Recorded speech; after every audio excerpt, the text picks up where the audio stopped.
Okay, today let's talk about y equals mx plus b, also known as Slope-Intercept Form.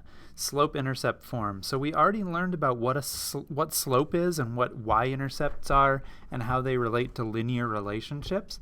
Now what we're going to do is put all of the stuff together that we've learned into one nice little package, and we're going to call that package Slope-Intercept Form, or y equals mx plus b. So to illustrate y equals mx plus b, I'm going to just give you an equation. Y equals 4x plus 1. So this would be some kind of a situation where it's like to go bowling, you have to pay $1 for shoes, and then it's $4 for every game that you bowl. Or to join a club, you have to pay $1 to join the club, and then it's $4 per year to stay in the club. Something like that. Now, could we use this equation to make a table? Yeah, and I'm going to make a table that looks a little different than the tables that we've done so far, and I'm going to do it this way just to make sure that you see how we take an equation and turn it into a table. Now, the numbers in the x column, -1, 0, and 1, you could pick any numbers you want to for those numbers. I just happen to pick -1 and 0 and 1 because those are the numbers that I feel like plugging in this particular equation. But you can plug any number in you want to in for x in this equation and then find out what y comes out to. For this problem, we're going to start with x being -1, and so that would be y equals 4 times -1 plus 1, because that's what I'm saying x is going to equal. Again, why? Just because that's the x value that I picked. And then we're going to find a corresponding y value by doing 4 times -1, which is -4, and then plus 1, which is -3. Okay, now this one will be easier. If you plug in 0 for x, what's 4 times 0? 0. And then you add 1, and you get 1. Okay, then we're going to plug in 1. What's 4 times 1? 4 times 1 is 4, and then you add 1, and you get 5. So hopefully you see how I got that -3 and that 1 and that 5. Now what I'm going to do is I'm going to go ahead and write the x and the y together as a little ordered pair. Hopefully you can see that the x and the y are just from the x column and the y column.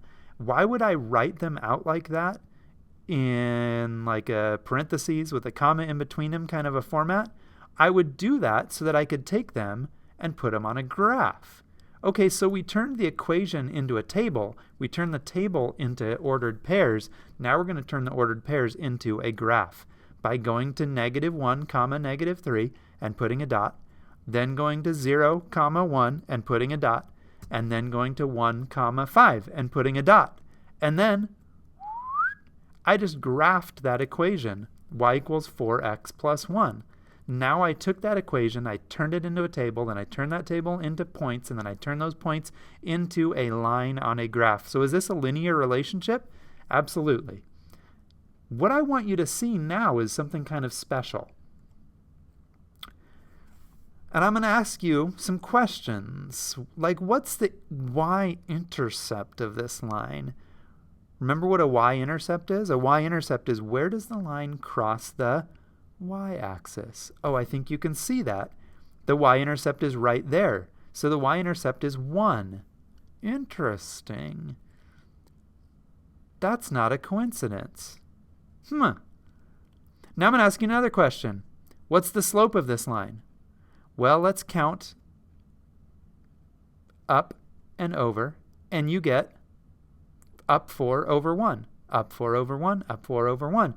That's the slope. And that's, oh, interesting. The part in front of the x told you the slope, and then the part after that told you the y-intercept. That is what we call slope-intercept form. So slope-intercept equations are written in the form y equals something x plus something. And we put an m for slope, and we put a b for y-intercept. And I think you remember from our last lesson that m stands for slope and b stands for y-intercept, and there's no rhyme or reason for why those letters stand for those things, but you just kind of have to remember that m is slope and that the b is the y-intercept. What that means is basically you can look at an equation like y equals 2/3 x plus 5, and you don't have to make a table in order to graph it.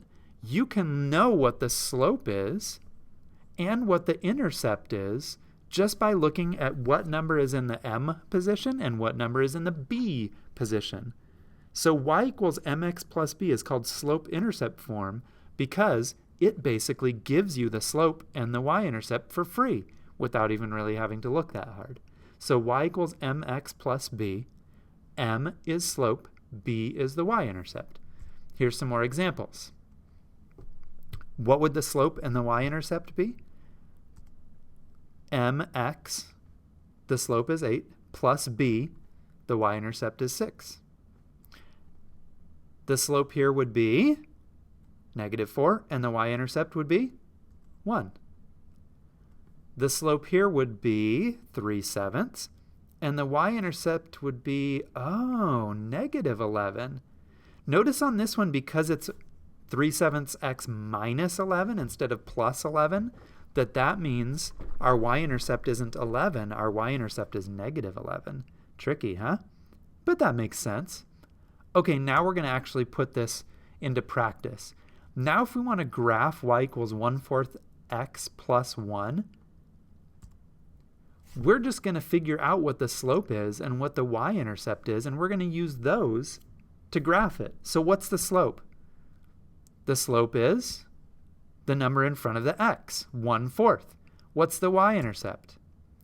The y-intercept is 1. It's the b part of the mx plus b equation. Now that we've identified the slope and the y-intercept, we can go ahead and graph this puppy.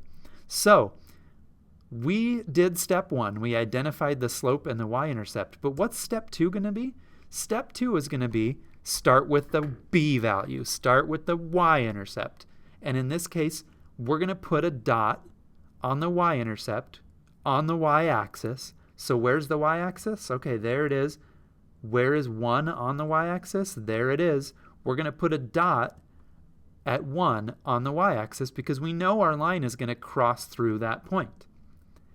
Then step 3 is going to be use the slope to count out the up-down number and the left-right number and put another dot on the graph. So we know that a slope of 1/4 means you're going to go up 1/4, and now we can put another dot on the graph, and now that we have 2 dots, guess what we can do? The last step, just connect the dots, and we just turn that equation into a line on a graph. We just graphed a linear function. We just graphed a linear equation. We just graphed a linear relationship. We turned an equation into a graph, and we didn't even have to use a table. We just went straight from equation to graph, and that's exciting. Aren't you excited? I am. All right, so all we needed to know to do that was that the m is 1/4, the slope is 1/4, and the b is 1 because it was in mx plus b form, slope-intercept form. Okay, so just as a review, if you didn't already write down the 4 steps to turn an equation into a graph, there they are. All right, step 1 was identify the slope and the y-intercept, figure out the m number and the b number. Once you know the m and the b, the slope and the y-intercept, you're going to start with the y-intercept on the graph and put a dot there on the y-axis. And then you're going to count from that dot up 1/4 or whatever the slope happens to be. And then once you've got 2 dots, you just connect them and you've got yourself a linear relationship on a graph. Okay, so let's just practice this one more time. Step 1 was identify the m and the b, identify the slope and the y-intercept. So here the slope is going to be -3. I know that means my line is going to go downhill because it's a negative, but I'm going to turn it into -3/1 because slope is supposed to be a ratio. I need an up-down number and a left-right number. This will help me graph my slope. So you always want slope to be in a ratio like that when you're making a graph. Okay, we found the slope, we found the m. What about the b? Well, the y-intercept, the b is 4. Pretty easy to see that. Now step 2. I'm going to take my graph, I'm going to find the y-intercept on the y-axis, and I'm going to put a dot there. And then I'm going to do step 3. I'm going to count down 3 over 1, because my up-down number is -3, so I'm going to go down 3, and my left-right number is 1, so I'm going to go over 1, and then I'm going to put a dot there. And then step 4 is the easiest one of all. Connect the dots. You just graphed a linear equation. Now it's your turn. I want you to graph y equals 2/3 x minus 2. Is leaving the building. So And if you want out, you need a teacher to let you out. Thank you. Judy, ladies and gentlemen, there's Judy for you. Yep, she's always wanted to be in one of my videos, and now she finally got her wish. Okay, sorry for the interruption. Now, on this practice problem, you're going to do y equals 2/3 x minus 2. The thing I want you to be careful about on this one is that the y-intercept here is not 2. It's -2 because of that minus. Okay, I think you can do that. I think you can do that. All right. What about working backwards? We turned an equation into a line on a graph. Could we turn a line on a graph into an equation? Yes, yes we can.